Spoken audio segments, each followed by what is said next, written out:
गुरु तुम हो ज्ञानी ज्ञान के दाता, मुनि गुरुवर को करके प्रणाम गाऊं मैं सुबह शाम।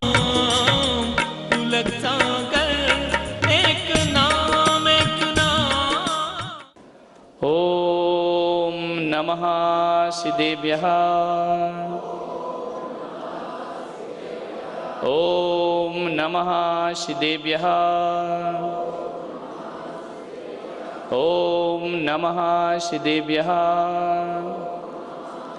यदर्चा भावेन प्रमुदितमना दर्दुरेह क्षणादासीत् स्वर्गी गुणगण समृद्ध सुखनिधि लवन्ते सद्भक्ता शिव सुख समाजम किमु तदा।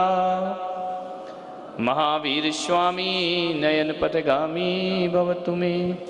महावीर स्वामी नयन पथगामी भवतु मे। महावीर स्वामी नयन पथगामी भवतु मे। प्रथम तीर्थंकर ऋषभदेव भगवान की, भगवान महावीर स्वामी की, परम पूज्य गुरुदेव आचार्य श्री पुष्पदंत सागर जी महाराज की। आज दशलक्षण पर्व का कलशारोहण है। घानत धर्म 10 पेड़ चढ़ के शिव महल में पग धरा। उत्तम ब्रह्मचर्य की बात कुछ नहीं बचता है, सीधा निर्वाण मोक्ष शिव महल में पग धरा। ब्रह्मचर्य वही है जो ब्रह्म में समा गए, ध्यान रखना। वासना के चक्रव्यूह से बाहर निकले बिना मोक्ष की यात्रा नहीं हुआ करती है। सारी दुनिया वासना के चक्रव्यूह में फंसी हुई है, और जो इस वासना के चक्रव्यूह से बाहर निकल जाता है वो परमात्मा की यात्रा कर लिया करता है जीवन में। इससे बड़ी साधना त्रिलोक पूज्य ब्रह्मचर्य बोला है शास्त्रों में। और साधनाएं सब सरल हैं, ध्यान रखना। उपास सरल है, केसलोंज सरल है, नग्नता सरल है, पैदल चलना सरल है। सबसे कठिन काम ये ब्रह्मचर्य की साधना है, जो मन की शुद्धि की साधना होती है, अंतस्करण की पवित्रता की साधना होती है, आत्मा की निर्मलता की साधना हुआ करती है। और एक बात ध्यान रखना, ये ब्रह्मचर्य की जो साधना है ना, आत्मशुद्धि की बहुत बड़ी साधना है। ये सबके बस की बात नहीं है, ध्यान रखना। मनुष्य काम से पैदा होता है। मनुष्य क्या, जगत का हर प्राणी काम से पैदा होता है। काम से पैदा होना हमारी मजबूरी है, प्रकृति की व्यवस्था है। तीर्थंकर भी आते हैं तो काम से ही आते हैं, ध्यान रखना। बिना काम के किसी का जन्म नहीं होता है। मनुष्य का जन्म वासना से हुआ करता है। लेकिन एक बात याद रखना, महान वो लोग नहीं होते हैं जो वासना से पैदा होते हैं, वासना में जीते हैं और वासना में मर जाया करते हैं। मेरे महावीर कहते हैं मनुष्य का जन्म वासना से हुआ है, लेकिन महान वो होते हैं जो वासना में नहीं साधना में जीते हैं और साधना से मृत्यु को प्राप्त कर लिया करते हैं। वह अपने जीवन को सार्थक कर लेते हैं। मनुष्य काम से पैदा हुआ, ये उसकी मजबूरी है, लेकिन काम के लिए जीना और काम के लिए मरना ये मनुष्य की मजबूरी नहीं हुआ करती है। वह काम में पैदा होकर भी राम में जी सकता है और राम बनकर के दुनिया से विदा हो सकता है। काम में नहीं, राम में जियो, ध्यान रखना। अपनी ऊर्जा को, अपनी शक्ति को वासना में नहीं साधना में लगाने का प्रयास करिए। साधना में लगी हुई शक्ति साध्य को प्राप्त करा दिया करती है। मान्य है, भोग में नहीं योग में ऊर्जा को लगाओ, संग्रह में नहीं त्याग में ऊर्जा को लगाओ। ये मनुष्य का जन्म मिला हुआ है। पाश्चात्य संस्कृति वासना की संस्कृति है और हमारी पूरब की संस्कृति साधना की संस्कृति हुआ करती है। हम साधना किया करते हैं परमात्मा की, हम बातें नहीं हम करके दिखाया करते हैं, हम जी करके दिखाया करते हैं। ब्रह्मचर्य की बातें तो दुनिया में सबके पास होती हैं, लेकिन ब्रह्मचर्य की साधना तो केवल जैन संतों के पास कठोरतम से हुआ करती है। इसका मतलब ये नहीं कि जो जैन संत नहीं उनमें ब्रह्मचर्य नहीं, उनमें भी है, ध्यान रखना, ऐसा नहीं है। लेकिन इतना ही मेरा निवेदन है, निर्वासना का जीवन जिए। पाश्चात्य संस्कृति के पास रिश्ते नहीं है, पवित्रताएं नहीं है, बहन नहीं, सुता नहीं, माता नहीं। भारत के पास ये संस्कार है, हमारे देश के पास ये संस्कृति मौजूद है। मान्यवर, ग्रस्त जीवन कितने वर्ष का होना चाहिए? ग्रस्त होना कितने वर्ष का होना चाहिए जीवन? शास्त्रों के अनुसार ग्रस्त जीवन जब तक सांस है तब तक आस है, जब तक आस है तब तक जी रहे हैं आराम से। ध्यान रखना, 50 वर्ष ध्यान रखना, 25 वर्ष विद्याध्ययन, 25 वर्ष गृहस्थ आश्रम। ध्यान रखना, 50 के बाद कौन सी उम्र शुरू होती है? 51, 52। समझ में? 51 का मतलब क्या होता है? वन। समझ गए क्या है? 51 वन माने अब चलो, समझ में यार, अब वन की तरफ चलो। 52, 51, ध्यान रखना। इसका मतलब है अब आओ वन की तरफ, अब आओ साधना की तरफ, अब आओ त्याग की तरफ। आप ग्रस्त हैं, मैं नहीं कहूंगा कि आप गृहस्थी ना बसाएं, मैं नहीं कहूंगा आप संतति को जन्म ना दें, मैं नहीं कहूंगा कि घर गृहस्थी के काम ना करें, लेकिन लिमिट तो हो सकती है ना। 51 के बाद अब क्या करना है? 51 के बाद वन की, 51 एक वन की तरफ चलो। ध्यान रखना, जो वन गए वो वन गए। ध्यान रखना, महावीर वन में चले गए, ऋषभदेव वन में चले गए, अजितनाथ वन में चले गए, पारसनाथ वन में चले गए। जो वन गए वो वन गए। ध्यान रखना। अब उम्र देखो आज अपनी अपनी, उत्तम ब्रह्मचर्य है ना, हो गए ना, भोग लिया ना, कर लिया ना। जीवन का आधा जीवन तो गया ना, संसार में, बच्चों में, परिवार में, रुपयों में, पैसों में, सब में चला गया। अब हाथ जोड़ो आज से कि हम बस अब खत्म करते हैं जीवन, अब अपना जीवन साधना में लगाते हैं। मैं ये नहीं कह रहा हूं कि दूध पीते बच्चे को छोड़ दीजिए, मैं ये नहीं कह रहा हूं कि अबोध बच्चों का त्याग करके इस मार्ग पर आ जाइए, नहीं। उस बच्चे का पालन पोषण करो, बड़ा करो। बड़ा हो गया ना, जब तुम 50 के होते हो तो बच्चा तो बड़ा हो ही जाता है ना, बेटी बड़ी हो जाती है। क्या करे महाराज, आजकल थोड़े लेट पैदा होते हैं, तो 60 ले लो मेरे भाई, 10 साल और ले लो, क्या दिक्कत है? 50 की जगह 60 ले लो। अब तो मत सठे आओ इसके बाद। ध्यान रखना, अब तो छोड़ने का प्रयास करो, अब तो साधना में जाने का प्रयास करो। एक आदमी आया, बोले महाराज आप एक बार क्यों खाते हैं, 2 बार क्यों नहीं खाते हैं? अरे मैंने कहा क्यों? बोले कि नहीं आप एक बार ही भोजन लेते हैं, दिगंबर संत एक बार भोजन लेता है, आपको तो 2 बार लेना चाहिए, 3 बार लेना चाहिए। एक डॉक्टर आए, बोले आपको पानी पीना चाहिए, विचार करिए। उन्होंने कहा कि आप एक बार भोजन क्यों लेते हैं, 2 बार क्यों नहीं लेते? मैंने कहा मैं योगी हूं, भोगी नहीं हूं। ध्यान रखना, भोगी खाता 2 बार और योगी खाता 1 बार। ध्यान रखना, मैं भोगी थोड़ी हूं। क्या करना है खा के?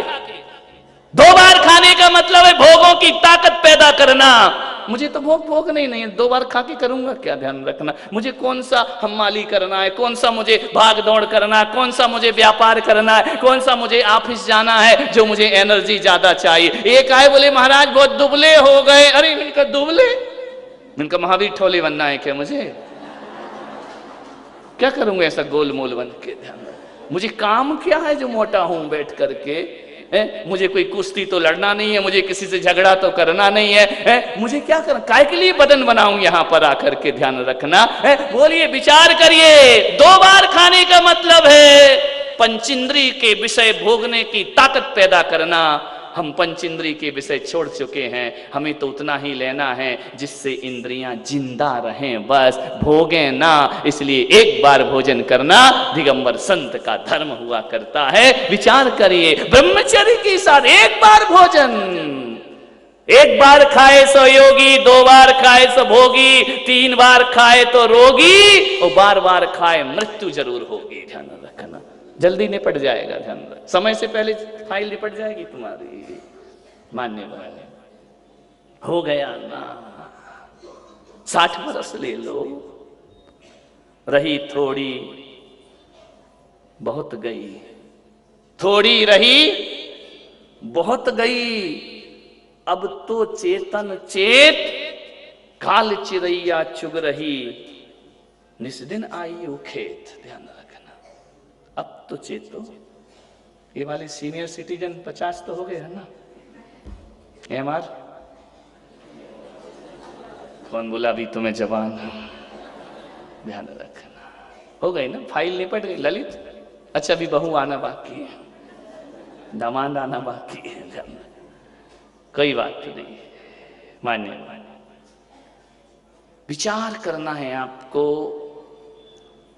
जिंदगी को संभालने का प्रयास करना है, जिंदगी को साधना में ढालने का प्रयास करना है। और यदि तुम इस उम्र में आकर भी धर्म से नहीं जुड़े, जन्म बेकार चला जाएगा, कुछ भी हाथ नहीं लगने वाला है। ध्यान रखना, याद रखना, मोह ममता छोड़ी नहीं जाती है, मन नहीं करता छोड़ने का। ऐसा लगता और थोड़ा और थोड़ा और, बेटा है, पोता आ जाए, पोती आ जाए, उनके हो जाए, सोने की सीढ़ी चढ़ना ना, 4थी पीढ़ी सोने की, वो नीचे उतारेगी। ध्यान रखना, अभी तो चढ़ जाओगे लेकिन ले जाएगी वो नीचे की तरफ, ऊपर नहीं ले जाएगी जीवन में।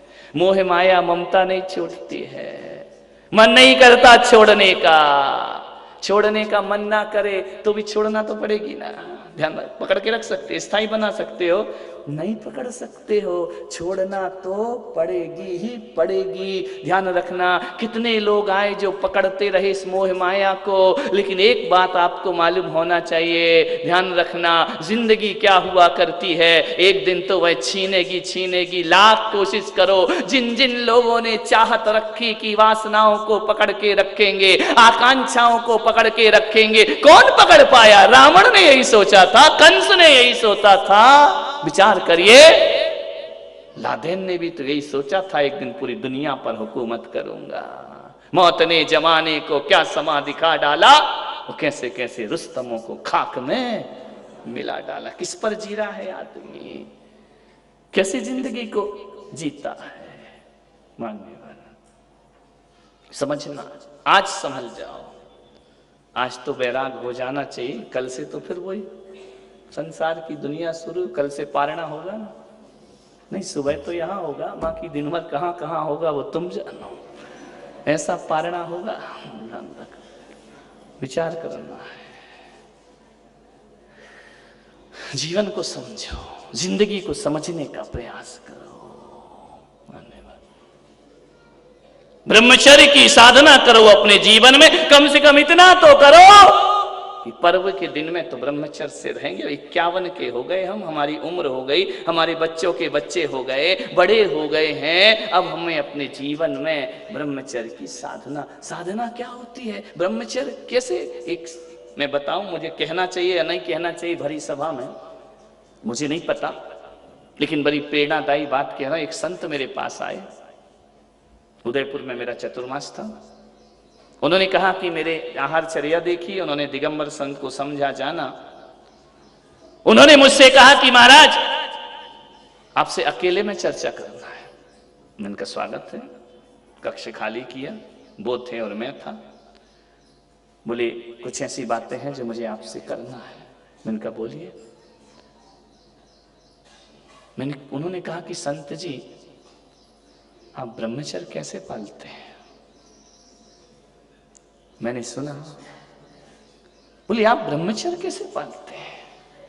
आप नग्न रहते हैं, दिगंबर रहते हैं, विकार नहीं उठते हैं। व्यक्तिगत बात थी। मैंने इतना ही कहा संत जी यदि ये प्रश्न कोई ग्रस्त पूछता तो मैं उत्तर देता, कोई संसारी पूछता तो उत्तर देता।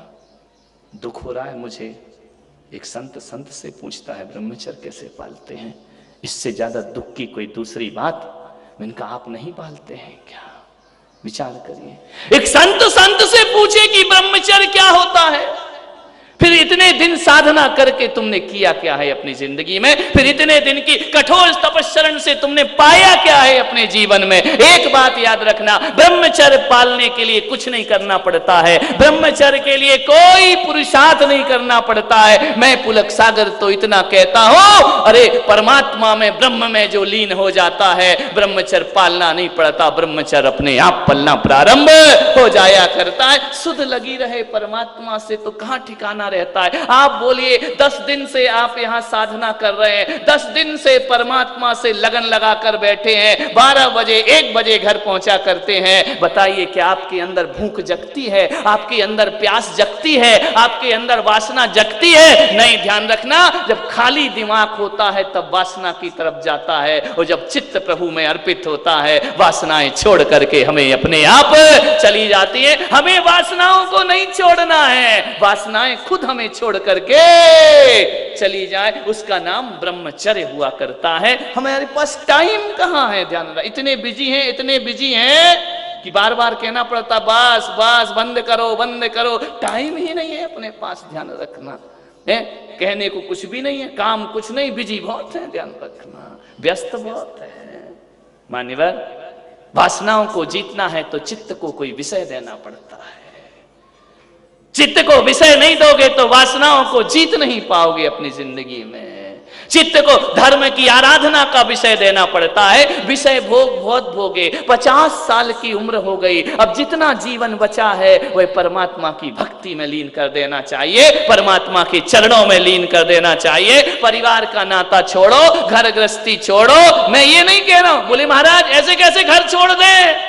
आप तो बाबा बैरागी, हम कैसे छोड़ दें? पति पत्नी कैसे रहे? मैंने कहा एक बात याद रखना, 50 वर्ष के बाद पति पत्नी भोगी बनकर नहीं, योगी बनकर के घर में रहना चाहिए। मैं घर छोड़ने की बात नहीं कर रहा हूं, योगी बनकर के घर में रहो, साधक बनकर के घर में रहो, वासनाओं से ऊपर उठने का प्रयास करो। एक बात याद रखना, अरे बहुत उलझ गए, बहुत उलझ गए, 50 साल उलझने के अलावा क्या किया? घर गृहस्थी में उलझ गए ना। मालूम है क्या होती है जिंदगी? एक मकड़ जाल, एक मकड़ी होती है ना, मालूम है? 2 पैर का आदमी, शादी हो गई तो कितने पैर हो गए? बोलो। 4 पैर का कौन? मैं नहीं बोलूंगा ऐसे, अब शब्द आपके लिए। 4 पैर का कौन? बोलो। हैं? इतना स्तर गिर गया तेरा, जानवर तक सही था ना, नाम लेने की क्या जरूरत थी? गुरु तुम हो ज्ञानी, ज्ञान के दाता, मुनि गुरुवर को करके प्रणाम गाऊं मैं, ध्याऊं मैं सुबह शाम, तुलक सा